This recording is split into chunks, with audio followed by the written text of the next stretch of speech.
Hello and welcome to Teamworks. This is a podcast where we'll be covering everything to do with the gaming world.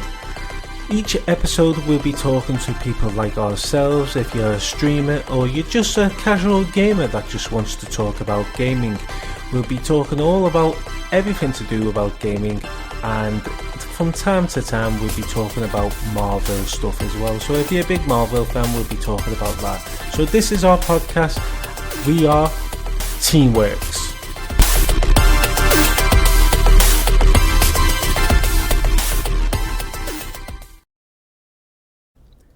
Hello everyone and welcome back. This is Teamworks and we are on episode 13 and our first episode of the new year. So all we're going to say is thank you for everyone that's been listening through 2023, and hopefully we'll get more listeners and followers in the new year.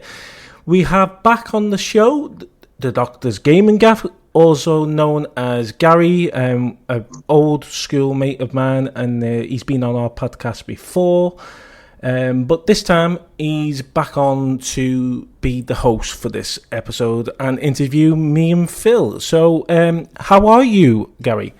Or the Doctor's Gaming Gaff? I'm good, man. No, I'm good. No worries. How are you, Phil? I'm doing good, mate. Doing good. Good stuff. So, Gary, it's all down to you. The show is yours, mate. Oh, God. It's all right. It's all right. We'll help. Don't worry. So, yeah, I'm glad you both are doing well. Thank you for allowing me back on. Yeah, no worries. And if you don't know, this episode is called Game Showdown. Now, you can tell why it's called Game Showdown because we're not doing the interview. So, yeah. It's a game showdown. It's a game showdown. So, I'm just going to start off with a very interesting question. Yep. And this is kind of getting you back because you got me on my podcast. Yep. So, I know James plays PS4 and Xbox, and Phil plays PS5 and stuff and everything. Yeah. Would you both like Xbox and PlayStation to team up and make a super console? Oh, well, that's a really tough question. Me personally, I think they should team up and do something because I hate all this, gaming war against each other and stuff like that. But I can't see anything happening. The only thing I could see happening is Game Pass making it to rival on PlayStation. But yeah, that's my opinion. But yeah, I mean, they should team up and do something. But it's one of them, will they? And yeah, that's my opinion. What's yours, Phil? Yeah, I'm in two minds about that because it'd be nice if they did, because you could get the best of both worlds, get the best sides of Xbox and the best sides of PlayStation to one perfect console. However, if they did, would they then stop fighting to the point where they're trying to one-up each other? So then would the consoles develop to the extent that they are at the minute? Yeah. Yeah, that is true, and also as well as you'll have no exclusive at all. Then will you? Like Spider-Man won't be a PlayStation exclusive, which I don't think that game will ever come to Xbox unless the Sony partnership with Xbox as well. But I can't see that. But no, I agree with that. Because the exclusive and stuff, and plus that's another thing I remember on the previous podcast. You've always been on about this. The PlayStation Plus. I recently bought a game. Yeah.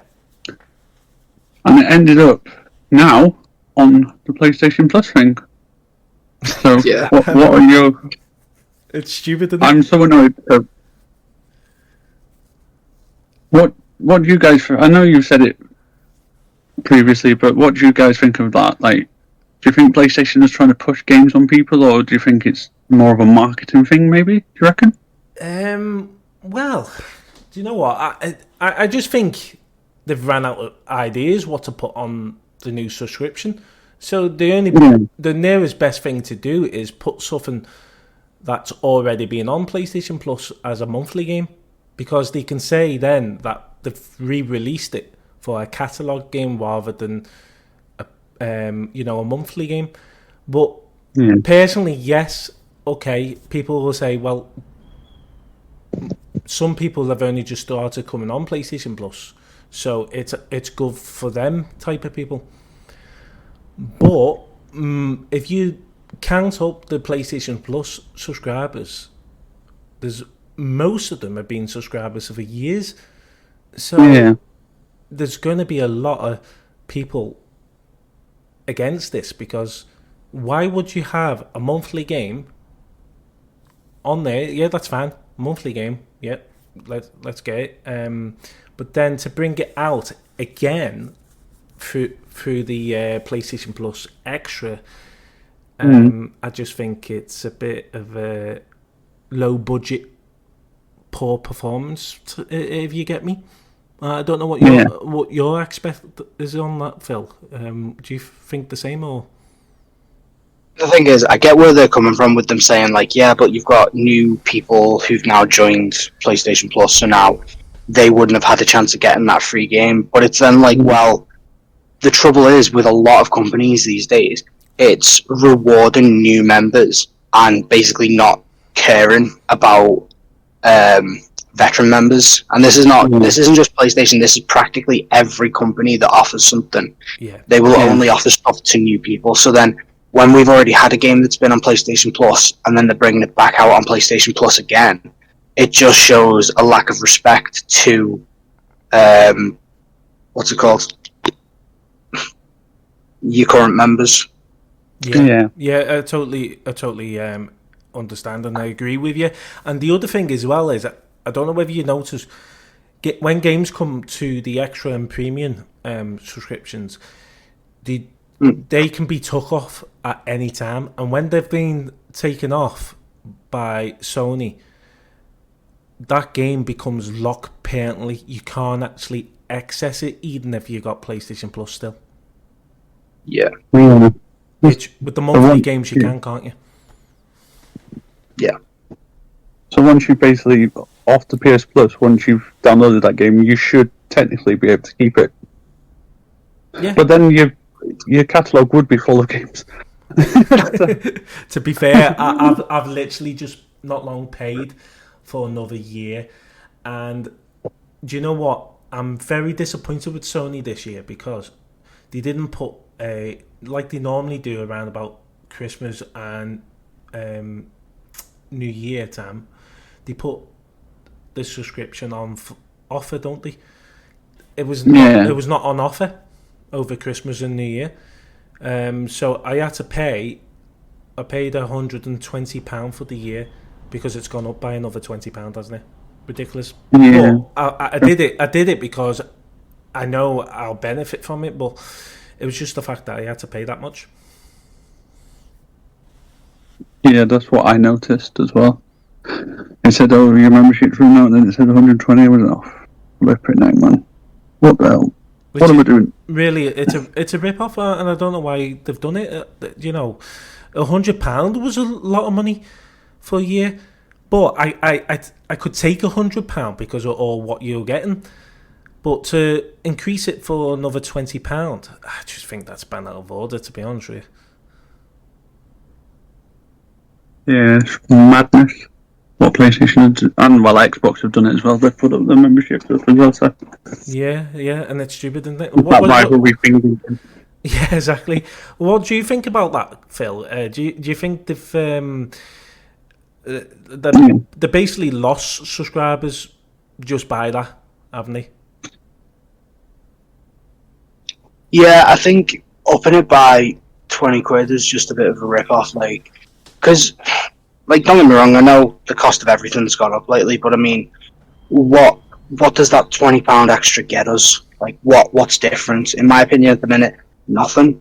The only way I could see that being beneficial is if they were like, right, okay, well, each month we will add an additional game to PlayStation Plus, or maybe even every 6 months we will add a AAA game to the PlayStation Premium.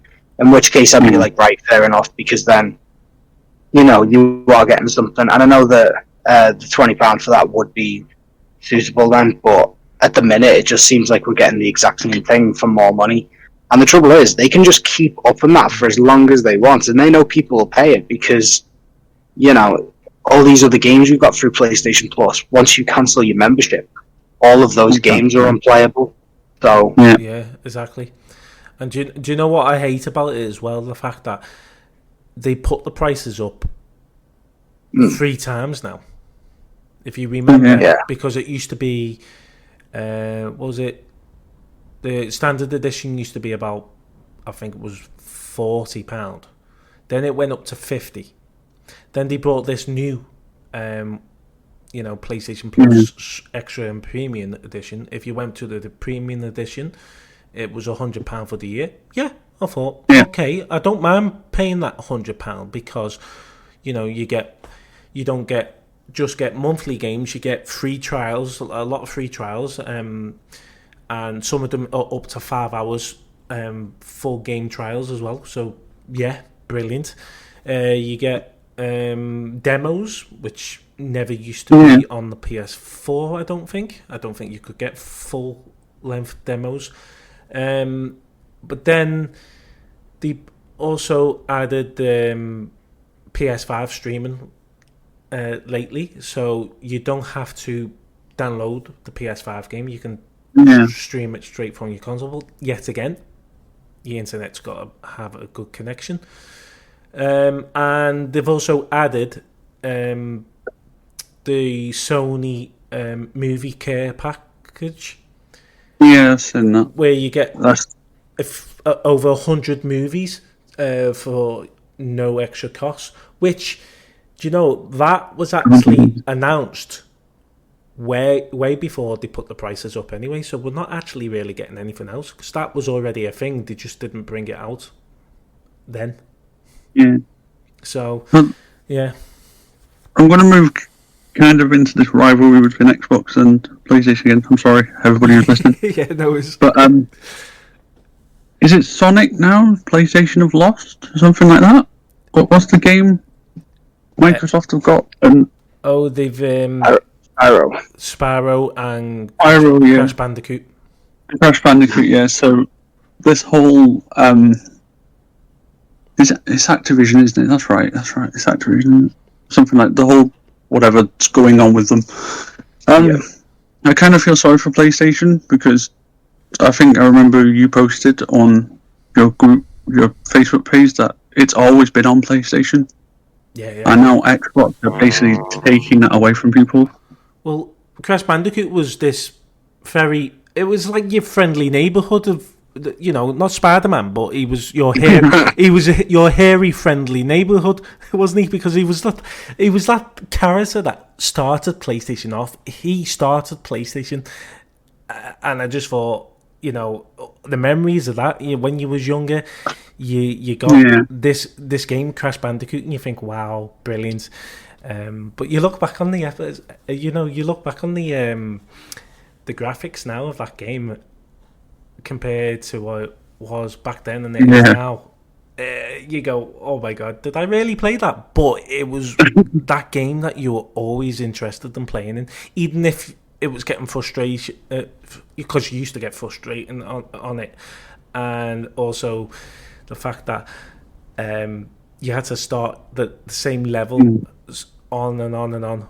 But it was an amazing game, Crash Bandicoot, and I just think, the way they've done that with PlayStation is a bit poor. But yeah, going back to what you said, Gary, I put it on Facebook. Yes, I did. And do you know what? I didn't realise until I opened it up again. That post was actually from July last year. Now, apparently, and I remember seeing it now, they actually come back with, they changed the words on that. They actually said, no, we're not taking it off you. So I don't know whether to believe that or not, but Xbox have said, They're even trying to keep Call of Duty on there, aren't they? Yes, I've seen this whole Activision and thing, and yeah, I don't. In my opinion, I don't know what you guys think, but I don't think Xbox are that evil. I know there's a rivalry going on, but I don't think, they'll take COD off people Yeah. And there's this whole thing now going around saying, oh, they're going to charge more because it's Xbox. I don't see why Microsoft would do that. Because no, I don't. Games are expensive anyway, so why would they? Well, what I think is they're not benefiting from it. They'll benefit more by keeping them type of games on PlayStation because, cross-play and all that, so you get more people playing it from different consoles. So, them taking it all, especially the Call of Duty games, if they took all the Call of Duty games off PlayStation and said, right, no future Call of Duty games are coming on PlayStation, that won't benefit them. It really wouldn't. No, it wouldn't benefit Microsoft at all. No, it wouldn't. I don't play Call of Duty. I don't think Phil does. No, I know. But I know a lot of PlayStation players love it as well. So, taking that off them, and especially Crash Bandicoot and Spyro the Dragon, you can't take them off PlayStation. It's just it's PlayStation legacy that. Yeah.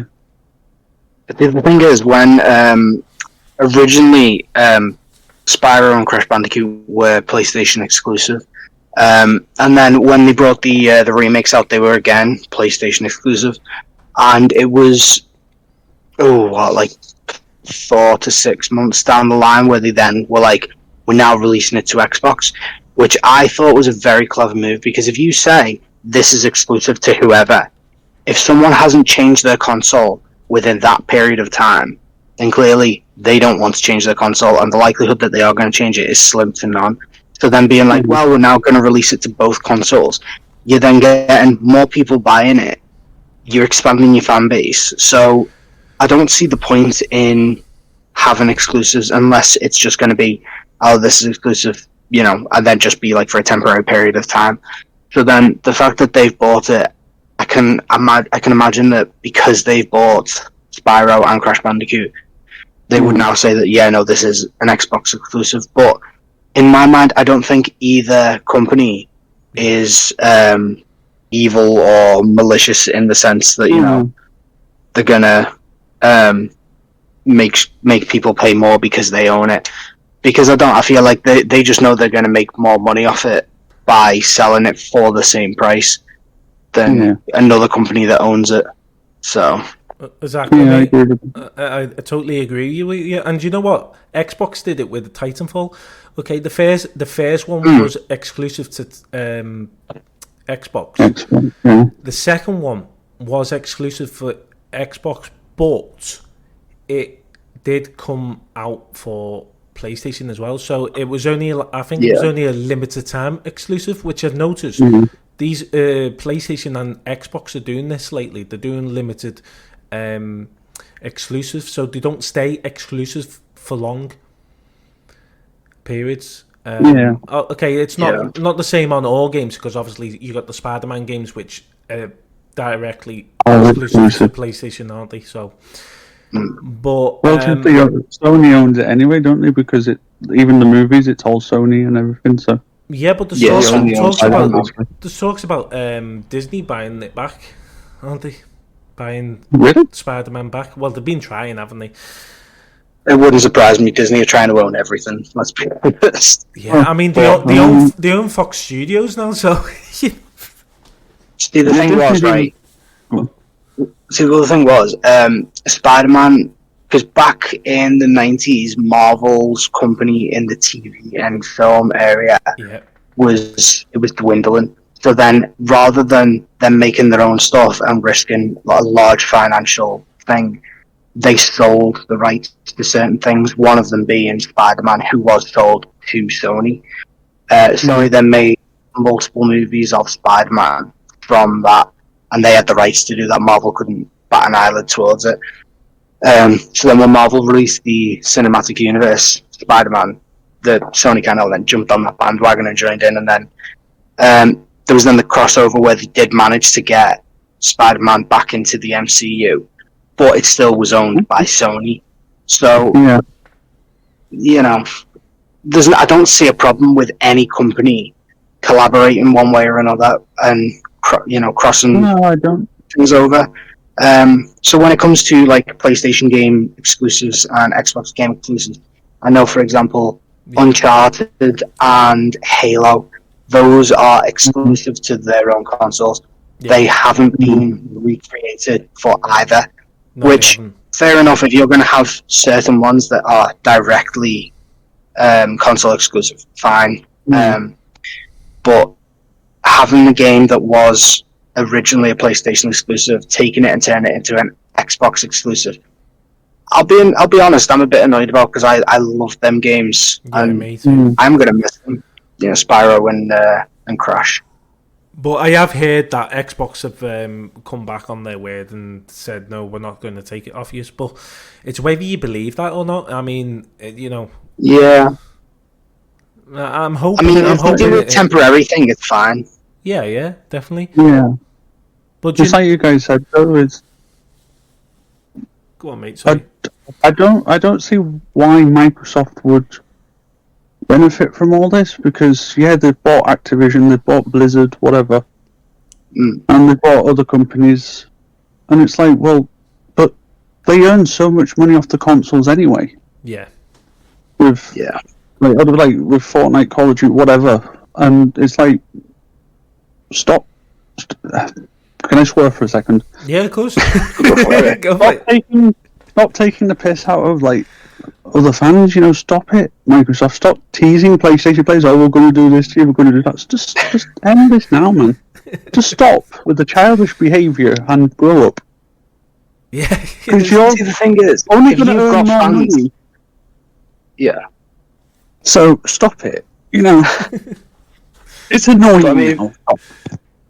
If you've got fans who are die-hard Spyro and Crash Bandicoot fans, I think serious fans who adore them with a dying passion. If Xbox said, look, we're going to do it where they're going to be exclusive for the first 6 months, we're then going to release it to multiple consoles, including the Switch, the PlayStation, whatever. I think if you are going to get, the only fans you would get crossing over would be the die-hard fans. The ones who, majority of PlayStation players, even if you said, oh, well, it's forever going to be an Xbox exclusive game, I don't think you're going to get all of them, or a lot of them, switching over to Xbox. No. Which I think is the idea of having an exclusive, is because then you're going to force people to have to. Yeah. But I don't think they will. They might get some, but it's just not worth it. Do you know what? I don't even think they will benefit if you say a new Crash Bandicoot or Spyro the Dragon game comes out and it's exclusive for Xbox for 6 months. I actually think it won't benefit from that. I think that's a rub into PlayStation's minds.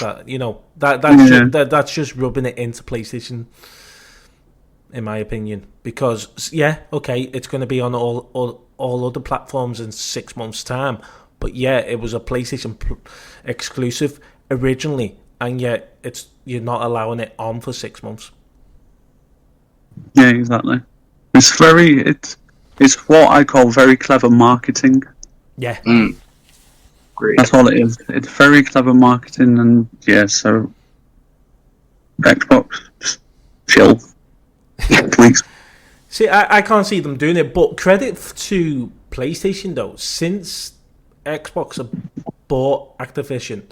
Have you seen who PlayStation have been partnering up with, buying companies they've been buying since? They've been buying a lot of companies recently. Yeah, that's another thing though, into this. So if Xbox do decide to be complete utter a-holes about this, PlayStation could do the same with other games as well. They're like, alright, so we bought these companies, you're going to do this to us, we'll do this to you. But again, why? Well, it doesn't benefit you. Do you know the thing is, it just becomes a giant pissing match, doesn't it? Yeah, exactly. Yeah. But do you know the thing is as well, though? It's the fact that PlayStation So I like Game Pass. Game Pass is good on Xbox. Yeah. It's day one releases and all that. But if you take the day one releases out of that and you go on to the new PlayStation Plus subscriptions, that is just edging. And I'll tell you why that's edging. Because they've got the partnership up with Ubisoft. So every Ubisoft is coming onto the subscription. There you go. Yeah, I've noticed as well with Xbox, the Ubisoft Plus on Xbox, you have to pay for it. On PlayStation, you don't, and you're like, here we go, the war started. Yeah, it's because PlayStation's a partnership up with Ubisoft to get over 50 odd games at least. Might be more in the future, but 50 odd games to start off to go on to the PlayStation Plus subscription. That's brilliant because Far Cry 6 is on there now. You know. Yes, it is. Yeah. Yeah, I did notice that. It popped up on the store. Not the store, the subscription thing.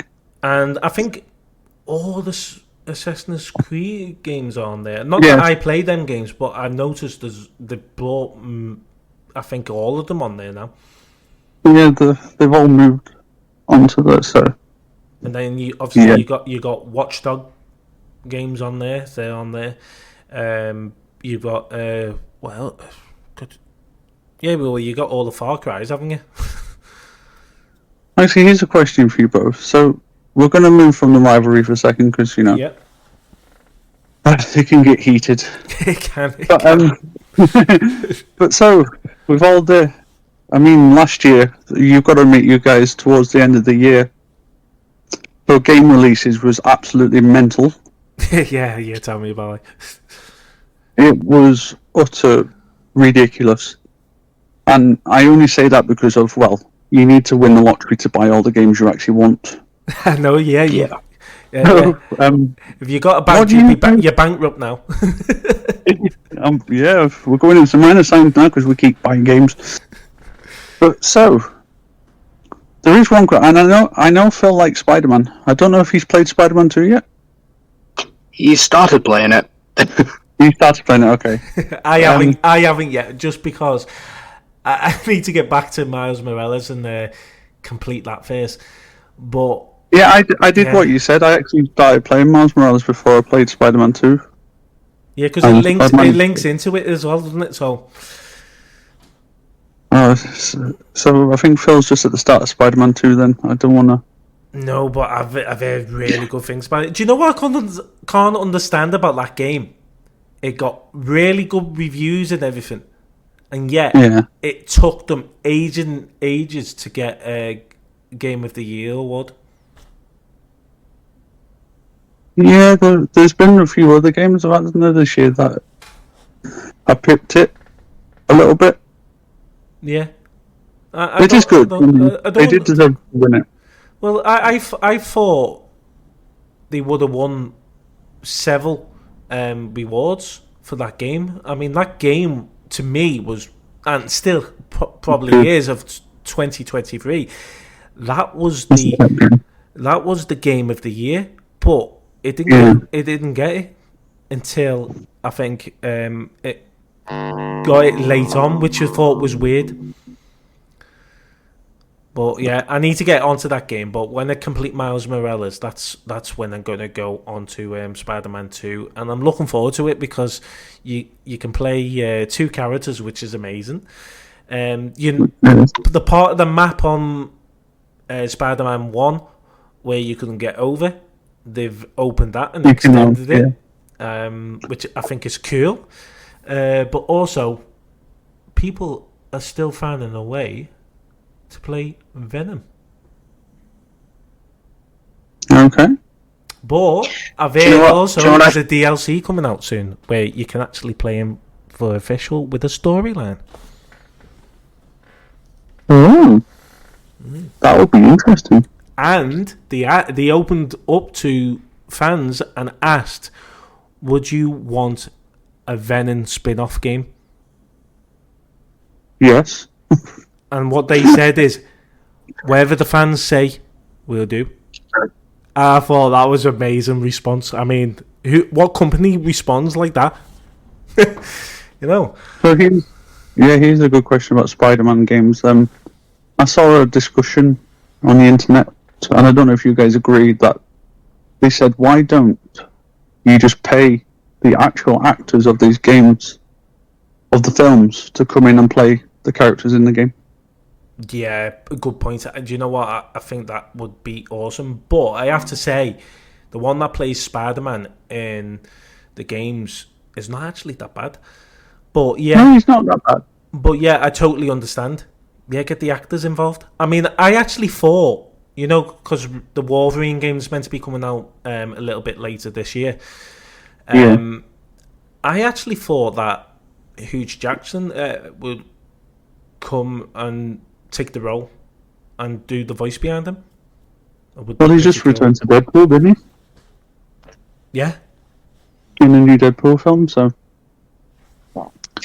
Yeah, I mean, the thing is, he said that he wouldn't do...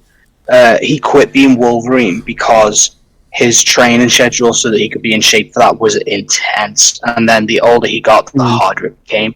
So I understood why he quit then, but then Deadpool became massive, and then Hugh Jackman was genuinely annoyed that he quit when he did, because he's like, I would have loved to have been in a film with Deadpool. I would have loved a Wolverine and Deadpool film, which is why he's then come out of retirement for that. But when it comes to the voicing of it, I don't think he would be averse to doing the voice for the game.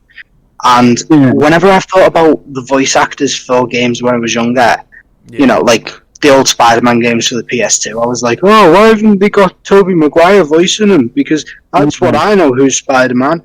And it's like, I get it in a way, because yeah, I do actually. If they take the voice actor, if they take the actor from the film to the game, it's then kind of like, well, that's a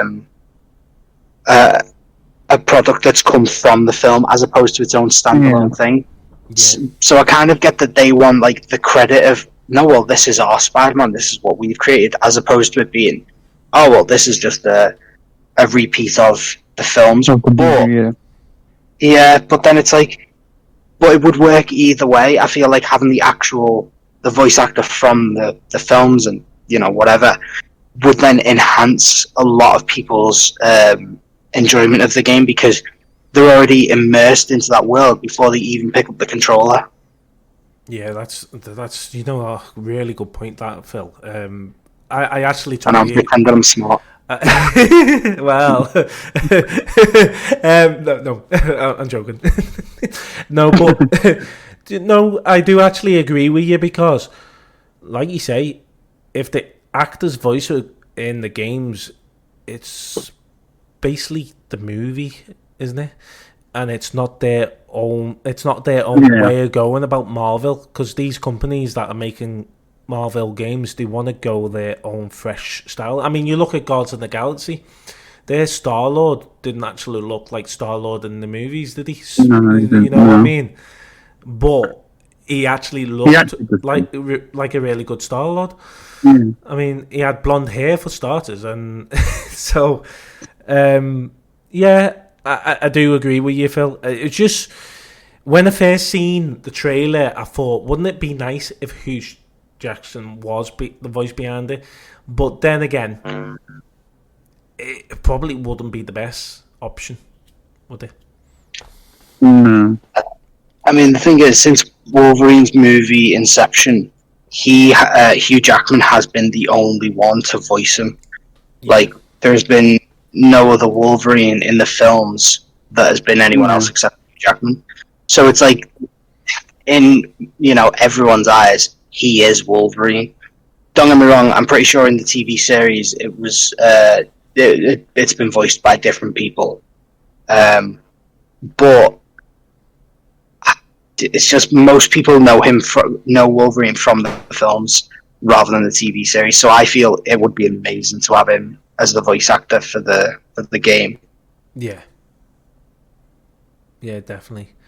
Yeah, I mean, obviously we're going to stick to Spider-Man for a second, because, you know, the hype with Spider-Man 2 was absolutely immense, and the game sold many, many copies, and yes, I am enjoying it. I love the fact, like you said, you can play as two characters. But I kind of ruined it for myself as well because I kind of watched somebody live streaming it. And if one part is true of the story, which I don't really want to ruin for Phil or anybody, but if that part is true, I don't get why they've done it. Right, okay. Right, okay. Okay, but you know I'll what? have to get back onto that and find out. I actually seen someone streaming it myself one day, and I clicked on it, seeing them swinging, and then I went, no, switch it off. So, lucky enough, I didn't get to see anything. I was just like, you know, as you do, you click on it. Oh, someone's playing Spider-Man. And then like halfway through the game, you're like, whoa, okay. No, get off. I don't want spoilers. That takes some serious willpower to pull yourself away from that. Oh, good. Because you're like, hard it's because so beautiful. I thought about going back onto it as well. That's the thing. Dude. But I didn't. See, well, do you know what?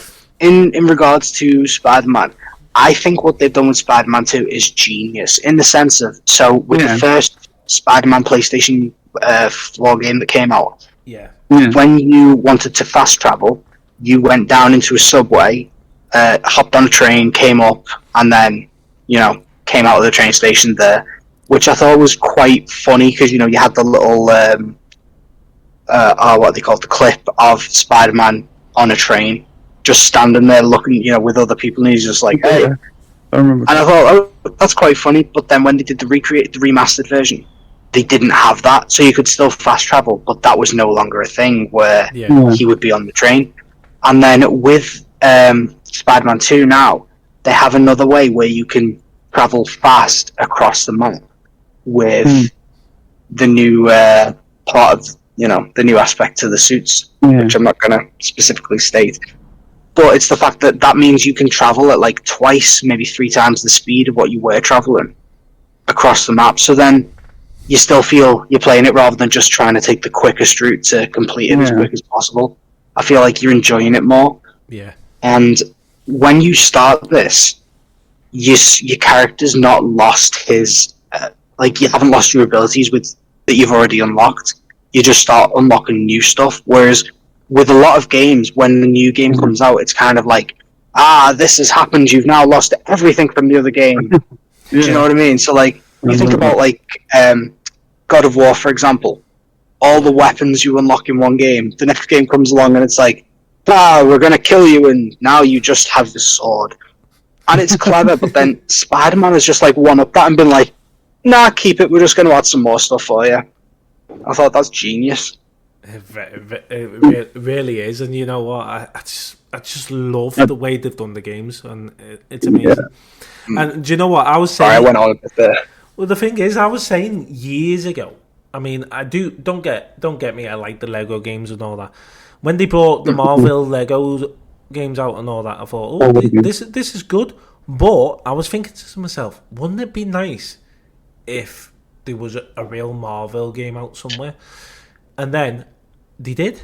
They started bringing them out, and they are. And EA have confirmed that they've got a Black Panther game and an Iron Man game in development. So I don't know whether I don't know whether that's going to turn out as well as the Spider-Man games, because obviously they do amazing job, don't they? Do they? Do EA do an amazing job? EA have never done a Marvel game. This is the first time they're doing Marvel games. That's why they've stopped FIFA and called it EAFC, I guess. Is that right? No, the reason that they've stopped calling it FIFA, because FIFA and EA have split apart and no longer partnership after decades. I think it was 30 odd years of partnership with each other, and then they just decided to go separate ways, which in my eyes it'll always be like a FIFA game, because the game's not changed really, it's just the name's changed. And to be honest with you as well though, the name hasn't changed when you think of it, because it used to be EA Sports FIFA, so and it's just changed to EA Sports FC now. You know, it's one of them. So one game I've seen which is being released at the end of this month, Yep. and personally I cannot wait for. So I'm just going to get your guys' views. I don't know if you've seen the trailer for it, but it's the Suicide Squad. Oh yes, it does look amazing. And wow, that game just looks. But then you see people going, yeah, but they show you bits of the game, but it's not that good. But I don't think they're doing that. Do you get what I mean? They're not. Yeah. Of course, they don't want to show you the entire game because that would just ruin it for everybody. Yeah, exactly. But what the story is, where you have to kill the Justice League, is I just find wow. So you're gonna have Spider-Man, you're gonna have everybody in it, Harley Quinn, everybody. So what do you guys think to the new Suicide Squad game? I'm looking forward to it. I mean, I've seen the trailers and all that, and apparently, you can play up to 4 players with your friends, or 5 players, I think it is, and also it's crossplay. So I think that it'd be quite good playing a DC game that's multiplayer. You know, it'd be really good. I mean, they did it with Gotham. No, what one was it? The new one, Gotham Knights. Yeah, Gotham Knights, and you could play 2 players on there. I think you could actually play with your friend, so you could do a co-op. And I've seen some of the characters, and they look incredible. I mean, the graphic looks incredible in the new Suicide Squad game. It looks amazing. My brother actually pre-ordered it well before Christmas, and he spent over £100 on it. And the reason he got all the extra stuffs and all that, he said, "Well, sorry, I'm only going to do it once, aren't I?" That's what I'm doing. I'm going to get the extra stuff. I'm like, yes, sod it. It's only once. Why not? I just hope the game's good. Well, we did it with the Spider-Man 2, didn't we, Phil? Yeah, we did. Which is good. I'm looking forward to playing it, but I need to complete Miles Morales. I need to complete several games before I decide to buy other games, because there's quite a lot of games coming out this year. Again. Oh, yeah. Oh, my God. I know. But what I'm reading from the description here is basically the new Suicide Squad is from Rocksteady Studios, the creators of Batman Arkham series. Yeah, so I think it takes after. I think it actually takes after them. I think it merges with the Arkham Knight series. I don't know. I've got a feeling it does.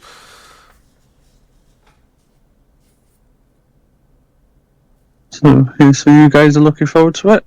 Oh, I'm just looking at the store now. Yeah, there was too many games. Go away. I've had enough fun. Too many games. No, I am actually looking forward to it. What about you, Phil? Yeah, I mean, there's only a couple of weeks left. Well, actually, yeah, 2 weeks now, isn't it, until it's released? It's the second next month. It's actually released on the 30th. If you get the bigger edition. Yeah, you get it 4 days earlier. So, yeah.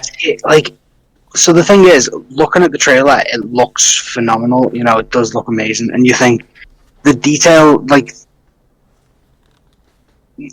I'm trying to explain this. So, it's very over thingy. I'm terrible at explaining. So, right, it's like they've gone from what it could have been and made it 10 times bigger. So it's a much more large scale kind of thing, and the enemies look 10 times bigger than what they needed to be. I feel like they could have gone a bit easier with this one, and then they could have then escalated it for the next one, and going on. But I think they've gone all out with the first one, which respect to them, because most games will, they'll hold off some of the bigger things, for example, with Spider-Man, for example, because Venom was one of Spider-Man's biggest villains. Don't get me wrong, there was a lot of other villains as well, but they had a lot of villains in the first game, but then Venom being Spider-Man's biggest villain, they've released in the second game. So in that kind of sense, do you know what I mean? So they're against the Justice League, which, come on, the Justice League is the biggest enemy against the Suicide Squad. But I mean, there's a clip in there where you see like an evil giant Batman, which I'm assuming is to do with the smoke that the Scarecrow has. Whether that's part of it, I really don't know, or whether it's, I really don't know why it is like that, but I'm really intrigued to see why. Well, do you remember? But it's like, I don't. Yeah. What you call it? Spider-Man. Sorry, not Spider-Man. What am I on about? Batman actually got infected. In the Arkham Knight series, so. Yeah, so that's what's making me think maybe this is going to be a similar thing with that, why they see him like that. Yeah. Which is very clever, because then it gives you a giant boss, but a familiar, I want to say villain, but it's a familiar enemy, really, to Suicide Squad. So I find that quite clever, because it opens up an entirely new world. I mean, the whole thing of poisoning them so that they see something different, or, messing with their head in some way, it just means that you can then make the enemy 10 times bigger than what you would have needed to, which I think is really cool. Yeah. Really, I mean, good. if Batman's the enemy, that would be really interesting. Well, yeah. He actually was in the comics, wasn't he? I think back in the comics he was a enemy as well, wasn't he? So what you guys are basically saying is basically the Suicide Squad will have to stop because Batman's most probably infected everybody else, like Superman and... Maybe. I mean, because like the thing is, in the comics, I'm pretty sure everyone has had a dark series where everyone has been evil at one point or another. And I know, for example, one of the bigger ones was Superman being evil. And judging by the trailer, that does look like that. Looking at his face, where he's got the black around his eyes, and obviously his eyes are glowing red before using the beams, does imply that he is evil there, which I find interesting, because I feel like then he's going to be destroying a lot of stuff, and the Suicide Squad will have to stop him, because the Justice League is currently unable to, because they're all infected with this whatever dark streak as well. Again, this is just kind of me throwing an idea out there. I have no idea. I could be completely wrong. It happens a lot, but who knows? Yeah, very, very good point there, mate. Yeah. Do you know what? My theory is that, Batman dies in Arkham Knight, doesn't he? Or supposedly. And then you got Gotham Knights, which they start off, carrying on his, just carrying on his work, and his carrying on his legendary, and they start off where Batman's died and they took over, and I think I always thought at the end of Gotham Knights, I've not played it yet, but I had a theory that you might see him towards the end of the game, but no one's actually said that they see him. So my theory is that he never died. He got infected, like you said, turned evil, and then went hiding for months and months. And then obviously you've got Suicide Squad, kill the Justice League coming out, which makes me think that's where we can see him again. And he never died, but he turned evil, and like you say, he becomes a villain. That's interesting because, like I said, it's actually from the makers of the Arkham series, so maybe this is where they're going to go with it. Yeah, maybe. It's interesting though. I love it. I love talking about this. We do it with the Marvel as well, don't we, Phil? When we're sitting in the cinemas and we watch the movies, we go, "This is our theory. This is what's going to happen." And do you know what? We haven't been much wrong, have we, on it? No, we have come up with a lot of points, and a lot of the time it's like, oh, I reckon such a thing's going to happen, and then it does.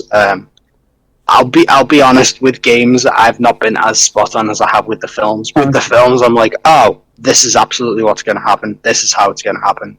I can just see it coming. But then with games, I'm a little bit more shocked with what actually ends up happening, and pleasantly surprised. Yeah, the same. But I just had this feeling that because it's made by the same makers, Batman supposedly dies in Arkham Knight. They start off in Gotham Knight.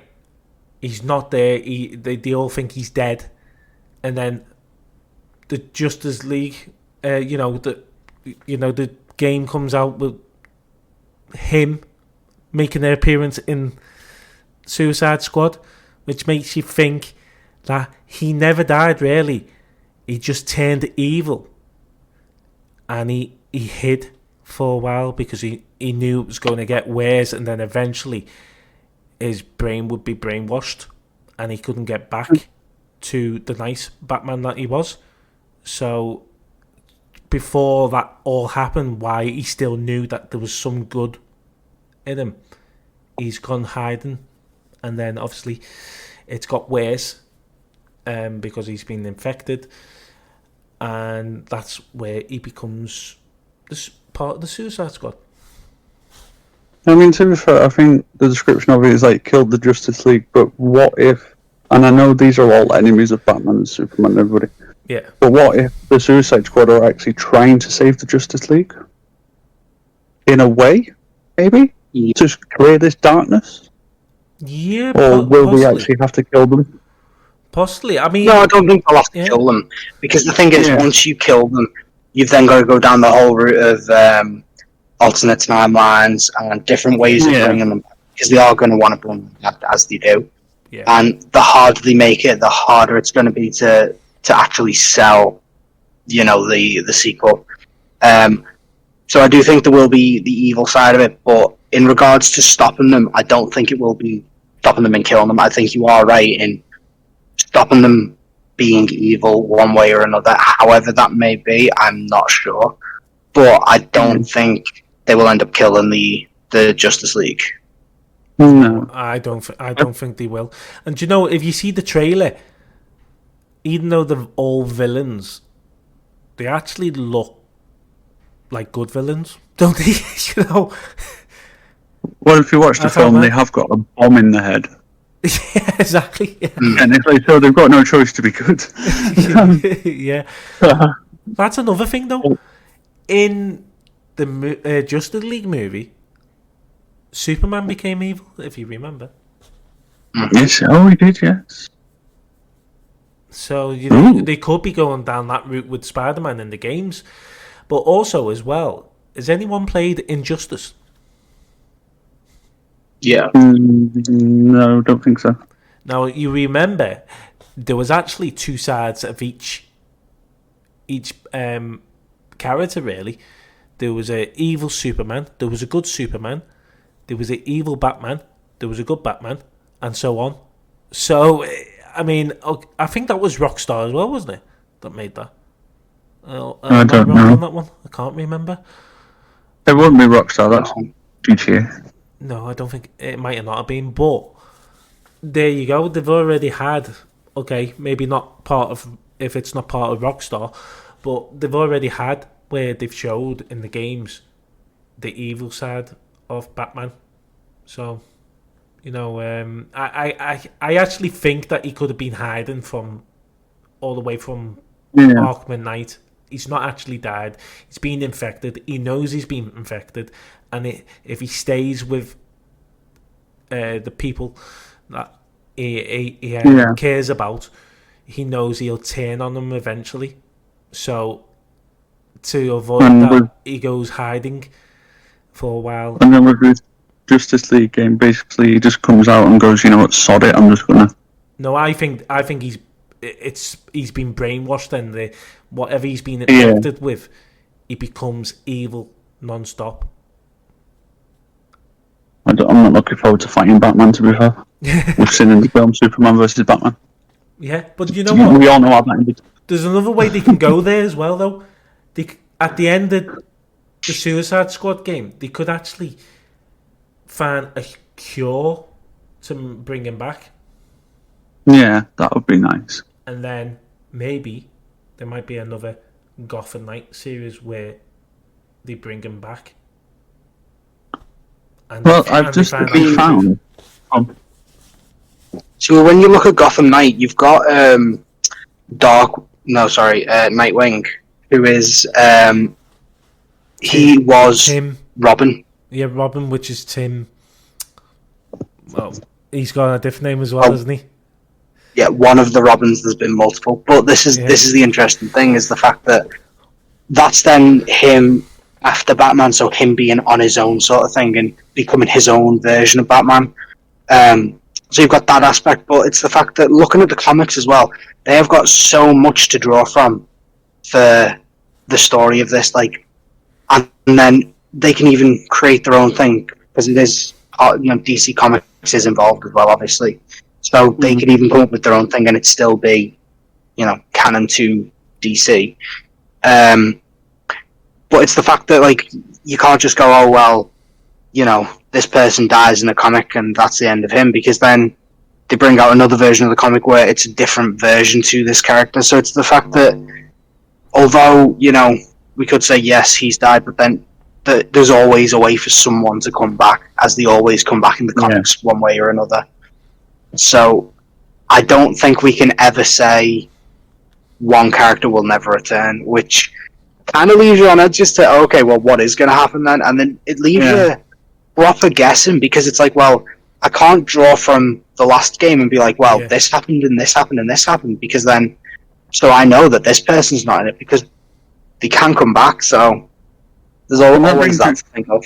Well, that brings me back to when... That brings me back to when people moan about the trailer, though, because people are saying, oh, you could show us more. It's like, no, because if they show you more, you'll work it out quicker. Yeah, exactly. So they're just going to put certain things in for a second, like, you see them fighting, you see this and that, and you're like, but they're not going to show you the outcome or basically the beginning. Yeah, because you'll be like, oh, okay, I know how that works now. Yeah, well, I like the fact that they do that, because I don't want to know. Do you? No, exactly. I want to find out. See, well, this is what used to annoy me with film trailers back in the 90s and the 90s, is the fact that a lot of the time they would reveal massive plot points, and in certain films they even revealed the ending in a trailer, and you're like, you've just ruined it before it's even gone to screen. So then, same with the games, a lot of the time they will show the best parts in both film and games. It's like, oh, watch this, and it's like the most amazing scene in it, and then it just kind of means that everything else is just, it's not going to be as good as that part.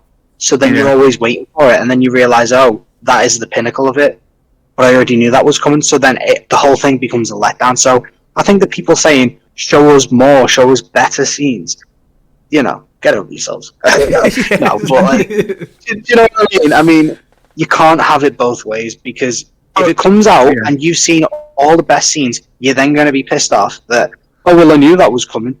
But if you don't see all the best scenes, you'll be, well, I wanted to see that already, because then I don't know exactly what I'm getting. So it's a 20, what is it? Catch-22. There we go. Yeah, that's one. What I don't know if you guys agree as well. What I agree with some games is what they bring out in the trailer is not actually in the game.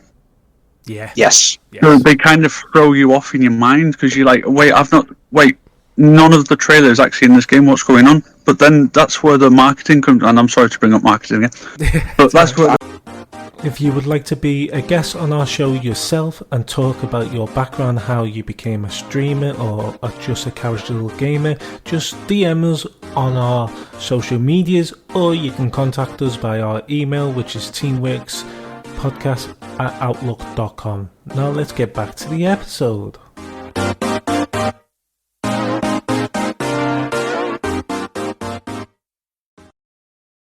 The marketing comes up again, because it's like, you're invested in this game now. They've showed you a little tiny portion of the game, but not all of it. So the trailer's different to the game, and you're like, wow, Jesus, okay, I did not expect that outcome. To, like you said, that's what they do. That's what game developers do. They're amazing at what they do.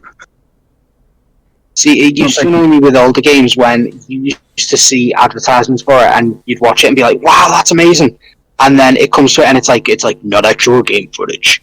And then when the game actually comes out, it's just nowhere near that kind of quality and nowhere near that level of control. And you think, well, why make me think that? Why trick me into believing that? And then, the laws have changed since, so it's got to be more prominent that, no, this isn't what you're going to get. And they do have to show parts of what it actually is. But I remember the first time seeing, like, a not actual game footage thing and then playing actual game footage and it being pretty much the same as what you saw on the advert. Yeah. And I was just like, holy shit, the quality is insane. And it's kind of got to that point now where I feel that game developers can do that and still show like an entire clip of just in-game footage without having to blag any of it, which they always used to do. Yeah, definitely. Yeah, it's totally right. I'm totally with you as well. Yeah, I don't know why they do it. They do it, don't they? I don't know if you guys agree, but I'm actually fangirling over a remastered of what's coming out, and that's Tomb Raider 1, 2, and 3. Yeah. No other reason that it's Lara Croft. I didn't say that. Nobody heard me say that. But I know there's a little feelers going around online because they brought out a remastered, but also there's apparently a new Tomb Raider in development. Yes, I've heard that. Yeah, I've heard it, and it's meant to be really, really good. Let's just say that. But just what you said, the remastered version, I've heard a lot of good things about it. And I know it's going to look weird because of... Yeah, it's basically the old graphics, but they've remastered the graphics. But I've heard a lot of things about it though, because apparently they're going to be adding a new thing on it where you can actually set the setting so it upgrades the graphic even better. Oh, like they did with Halo. Yeah. So that's amazing. You just switch your switch on, mate, and it goes from being the old one to a more modern look of it. I don't know how modern it's going to look, but apparently that's what they're adding. They're going to be adding obviously trophies to it. They're going to be adding where they are adding a lot. The trigger of extra. The trigger on your controllers are going to react to it as well. They're going to use. They're going to have a really good performance mode on it, apparently, as well. So, all these little things that they're putting on an old game to just to relive the Lara Croft back in the... Was it the 80s when the first came out? I can't remember. I think it was 90s. Was it 90s? Yeah, because I'm pretty sure there was a Lara Croft game out in the 80s, but it wasn't on PlayStation, was it? I might be wrong, but do you remember? Do you ever remember Sky Interactive back in the day, where you could play one of the Lara Croft games? Yeah, I remember that. And it was basically you run from platform to platform, and you went up like stairs, and it was a weird type of game, but it was fun. I used to spend hours on it, even though it was just Sky Interactive. It's like, Lara Croft. Anything to do with Lara Croft, I'm in. I mean, that doesn't sound right. No, do you know what though? Like, I mean, looking at Crash Team Racing, for example, you can unlock skins on there from the original. So, like, you can go back to what the original character looked like. And I can't fully remember with Spyro or Crash Bandicoot, but I seem to recall skins of what they used to be, where it's like the polygon style. I could be mistaken about that one. I know they've done it on CTR. But same with, I don't know if you've ever played Medieval. Like, that was a game I used to play back on the PS1, and then they remastered it for the PS4. And when you complete that, they actually give you then access again to the PlayStation 1 game in its entirety, in the original style as well. I think that's really cool. Yeah, I love the fact that they do that. So then in relation to that, I think it would be amazing, like on a new Lara Croft game, where if you could unlock skins of each Lara Croft from all of the variations of video games, because you look at the development, and showing this kind of gives that that memory to how it was, and that, well, this is how you're starting off your journey with this character, but this is how this character's journey actually started off, and it then gives memory to the history of it. Yeah, that would be really cool. Oh man, I'd love that. Imagine that. But yeah, that would be amazing. I mean, people have already been talking about having Uncharted 1, 2 and 3 remastered now. That would be good. Imagine that if they could remaster it with the graphics we got now. Them games would be stunning, wouldn't they? Or they could probably make a new game. I mean, I've heard it again on a few other podcasts. The ending of it, where his daughter takes over. Yeah, I definitely think that'd be a thing. Or it'd be his brother. If it doesn't happen, I'm having words with Naughty Dog. Because I know them personally, obviously, yeah. I know them personally as well. Like I have any sway in it. Hey, Naughty Dog, if you're listening to this podcast, get it sorted, or we're coming home. Yeah, we're coming to your head office. Yeah. Watch out, Phil's a bit dangerous, so just do as he wants, because you don't trust him. Think of it though. If we go to their head office, we could all, at the end of it, we could always turn around and be nice and say, well, actually, would you be able to put us in the next game? Yeah, dude, I'd make an awesome villain. They base it off that situation completely. 3 guys walk into the office and say, you better make this game now. They're like, oh wow, we've got villains. Do you know what it could be? It could be like new Uncharted game coming out, but in this game, Nathan Drake meets the 3 Musketeers. Musketeers, yeah.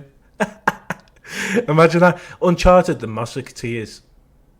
The return. And they'd be like, unfortunately though, you have to die at the end. I'd be like, I don't care, I'm in the game. Do whatever you want to me. Yep. Take me out, it's fine. You can blow me up, you can shoot me, do whatever you want with me. Nathan Drake meets his long lost family, the 3 Musketeers. Wow, imagine that. Bloody hell. That would be something. Do you know what though? I find it interesting with a lot of games, because a lot of the time it's like, oh, this is going to be the last one with this. So like they have said that Uncharted, A Thief's End was the end of it. There was no more Uncharted, and then they also brought out Uncharted Lost Legacy, which didn't star Nathan Drake. It starred characters from previous games. Yeah. Which was I really enjoyed it. Don't get me wrong, it didn't have the same feel, but I absolutely loved it. Had to platinum it because I'm a sad person. But but this is the thing though. I think they come out and say this is going to be the last one. This is the final one, just to then up the hype and to see what hype is left after there's no hope.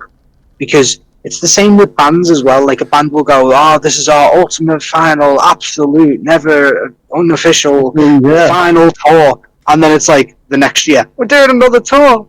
Yeah. And I do think it's just to build up that hype. And if you've got people who are like, no, I still want it, even after being told, no, this is it, then that's just going to show the dedication of the fans if they're still fighting for it.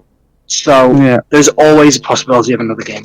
Exactly. And do you know what gets me? They said it's the last one, but remember how Uncharted 4 ended? They left it open. Yeah. Of course, yeah. It was left open like we were going to do a sequel. Yeah. And I honestly think if it's not his daughter years after, I think it could possibly be his brother.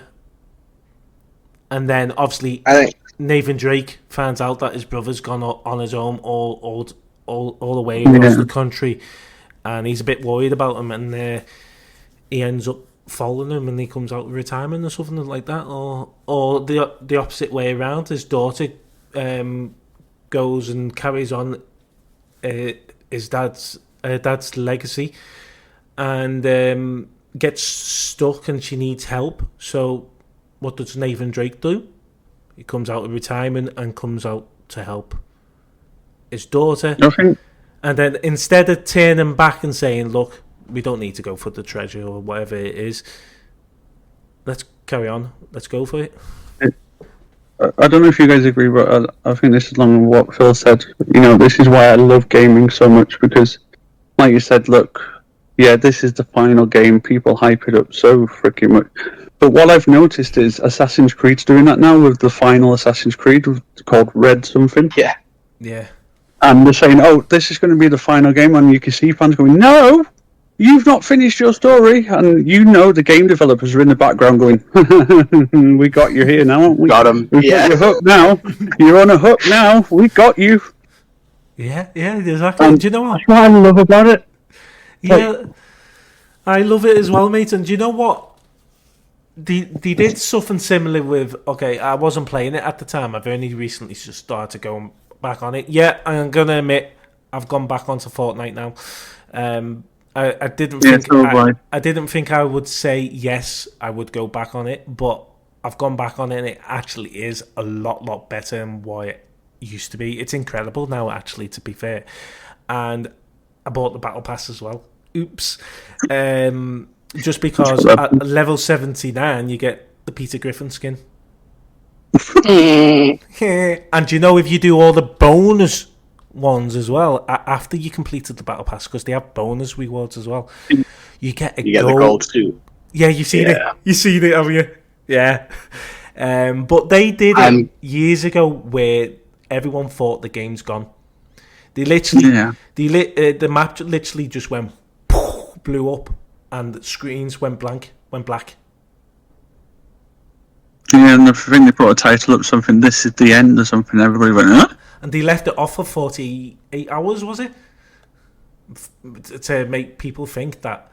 Oh no, it was a few days. They made people think that was it, the end of Fortnite, Phil. And I think, I don't know whether you read into it, but then, or suddenly, it came back online and everything, and they said, welcome to the next chapter of Fortnite.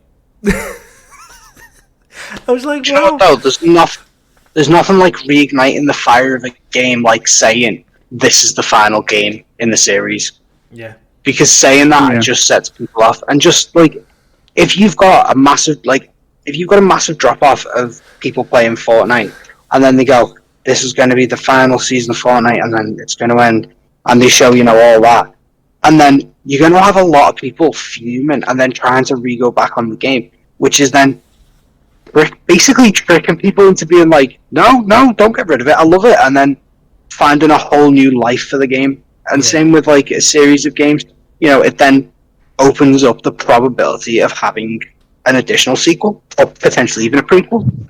Yeah. Well, what I find funny about that though is when Assassin's Creed, they're called Ubisoft. I don't know why I'm calling them Assassin's Creed, but when they said that, they then released a Prince of Persia game this year. Oh yeah. And that was the origins of Assassin's Creed. And now people are like, oh, are they now going to move into Prince of Persia? But I think what they've done is, when they've said, oh, this is going to be the end of Assassin's Creed, we'll bring out Prince of Persia. That is clever. Because they're like, well, we've got you on this hook now. You think Assassin's Creed's going to end, but we're just going to come back bigger. Yeah, do you know what I think they might do as well with that? They might actually leave it for like 2 or 3 years and then bring another Assassin's Creed game out after that. What I have seen people theorise that they're going to actually do an open world Prince of Persia game. Oh, that would be good, wouldn't it? I would love that. So that's why they're dropping little... Like, yeah, Assassin's Creed's done for a while. We're going to move back to Prince of Persia. Maybe the Assassins versus the Prince of Persia. You never know. Yeah. Or the Prince of Assassin. No, that would be a horrible title. It would, wouldn't it? That's why I said it. People were like, what? But yeah, that's why I do like game developers, because they just get you on this hook, and people get really, especially GTA. I don't think you've noticed, but the trailers finally dropped this year of Grand Theft Auto 6. Yeah. And apparently it's going to be just out of this world, isn't it? But what I do remember on Twitter is people were saying we needed GTA 6 trailer, but Rockstar actually then posted afterward, oh, Red Dead 3 is in development, and people were like, fuck you, Rockstar. Fuck you. You know, we want GTA 6, and you know for a fact that people, they're just sat there laughing at us. They're like, why are you so pissed? Yeah. It's do you know as well? 12 years. Go on. Yeah. Well, with GTA 6, there was a what do they call it, where something gets released by mistake, like a the trailer. It's been leaked. Yeah. So like before the trailer came out, there were leaks of GTA 6, and what's funny is whenever a leak comes out, it is plastered all over gaming news everywhere. Right? I guarantee majority of game companies that have these leaks are doing it on purpose, because then they even admit this came from inside the company. We don't know who did it, but someone leaked it. But doing this, it's then creating a mystery of, who leaked it? Who's giving us this information? Who cares about us this much to give us this? But then it's like they're getting free publicity by quote unquote leaking part of the game. They're, getting a small piece of a trailer out. They could even give out a tiny piece before they've even got the game massively in development. It's then building up hype. It shows them what kind of fan base they've got, whether the sales are going to be substantial, which can then give them an idea whether they can massively overprice the game or not. It's really clever. You look at the logic of it, and they know what they're doing big time. And they are just playing us. They're playing us as much as we're playing their game. Do you know what? That's another point. Sorry, mate. That's another point, because since the release of the GTA 6 trailer now, everybody's going back to GTA 5. Yeah. Yeah. And it's like, wow, Jesus Christ! I'm fed up of playing it. To be fair, I don't really. Well, I don't really play that game myself, but you're going back to you saying, games. They're saying that it's the last game, and then they bring leaks out and everything to other games and all that. But it's not just games. When you think of it, you look at movies. They're doing it with movies. I mean, Marvel. They said there'll be no more Avengers movies, but there's an Avengers movie getting made now. I don't know whether it's going to be the young Avengers, because we are hoping to see that soon. But they said it was the last one. Me and Phil said, nah, straight away. No, there'll be another one. There'll definitely be another one. Do you know what, though?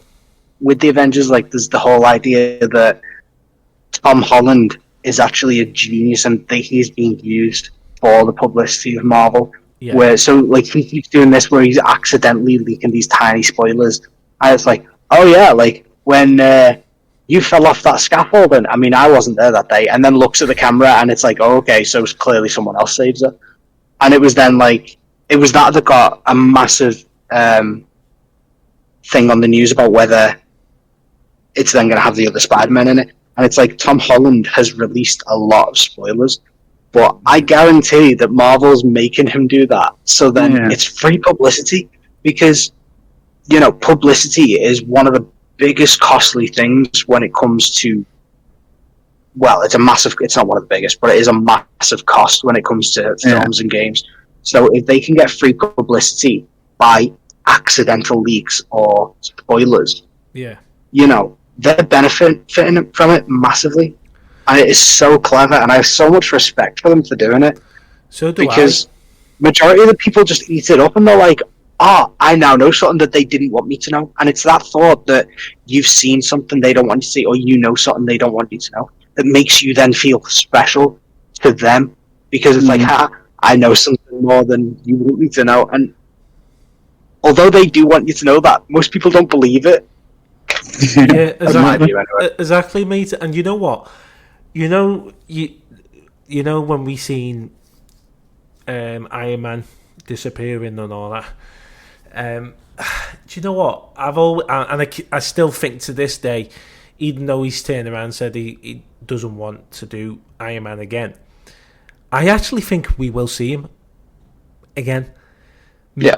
There is a thing that apparently he's in talks with Marvel again. Yeah, well, do you know what? I've had this theory that, you know, they've got an Iron Man spin-off TV series coming out, haven't they? Ironheart. And Yes. I actually think it's going to be his daughter, obviously. I think it's going to be something to do with his daughter or his missus. But I actually think he's trapped. I might be wrong. He might be trapped in the afterlife, what's called the afterlife. And there is actually an afterlife in Marvel. So he could be there, or he could be half zombie, half Iron Man, you know, normal, which they showed that in What If, which there's a season 2 out now, which I need to see, because I wonder if it does show that he's coming back or not. But I just got this theory that he's either stuck in another time zone or something like that. Yeah. And his daughter opens a portal and tries to get him out. I don't know. But what do you think? That would be interesting. What do you think, Phil? I reckon no matter what, they are going to release some Marvel Zombies because, well, the zombie craze isn't as massive as it was. However, if you have Marvel and zombies, the craze is just going to, you know, come right back into the forefront again as it does. I think a lot of people would like that. And I reckon it will happen. But then, in relation to that, I do think we will see him again, both as a zombie form, but then I also think we will get him returning in the spin-off, potentially as a memory or as AI. But with Endgame, you had time travel, and as soon as time travel is introduced into any film series, it can then be, well, there's always that possibility where time travel can then be used again. And I know it's like, yeah, but this was destroyed, that was destroyed, this was returned. It's like, no matter what, you've brought that aspect in. That aspect can be re-brought back in one way or another. Yeah. So, Well, Spider-Man and the rest of them, they disappeared through the time thing. So, and the Flash they got didn't brought back. Yeah, well, Remember that the Flash disappeared? yeah, if you're going into DC, yeah, that happened in DC. He actually got trapped in the time Speed Force, should I say? Speed Force, yeah. Yeah. Yeah. Right. So, you know, that reminded me a little bit like Endgame in a sense, because okay, they didn't get trapped. They got trapped in the time zone, didn't they? Which is similar to Speed Force. If you say, couldn't you? You could say it's similar to Speed Force, couldn't you? In a sense that they've gone in, trapped. They've been trapped in something, and then they've managed to come back out. But Yeah. and that sounds a bit wrong when I'm saying it as well, doesn't it? No, go on. But yeah, I think there's going to be Iron Man back. And Phil did mention, even if they don't bring him back as such as characterized, they could bring his voice back to maybe help out Spider-Man. Yeah, like Phil said, they could do an AI thing, can't they? Someone can create an AI of him, and they could just be in everybody's technology, just doing their editing, and then eventually they get sick of him. Or do you know what they could do? They could do what they did with Stan Lee. Just, you know, bring him. You think you've seen him, but he's not been actually there. If you know what I mean? You know, they've just literally brought little parts of him back. I don't know. I want to see him back. I want to see him back. Yeah. Yeah, Robert Downey Jr. was amazing Iron Man. Legend. But again, it's like we said, nobody's actually. Well, they've done a few things with Captain America, didn't they? were. I can't remember the first what they're called. Well, talking about But Captain someone- America as well, I think he's going to come back, the original one. Chris. Yeah. Yeah, he's going to come back because he's he's in his 90s, isn't he? When he goes back to timeline to see what's her name? It was in my mind before. Peggy Carter. Peggy Carter, yeah. He goes in Perry Peggy Carter's timeline to see her again. So, he's in his 90s there. But can he come back? That's the thing. If he does come back, does it affect him? Or when he does come back, he's more powerful than what he used to be because he's travelled through timeline. See, there's in one of the in a series of the Marvel comics, there is the Young Avengers who, they're being trained by what's his name, Tony's AI, so the AI of Tony Stark. Yeah. There you go. They think that he is just Tony Stark because he is in a suit. He's in his Iron Man suit. But it turns out that suit is literally just being controlled by Tony's AI. But he's training them to be the next Avengers to try and save humanity, sort of thing. And there's another one as well where it's just robots. But it's the fact that, again, you've got so much stuff to draw from that anything could happen.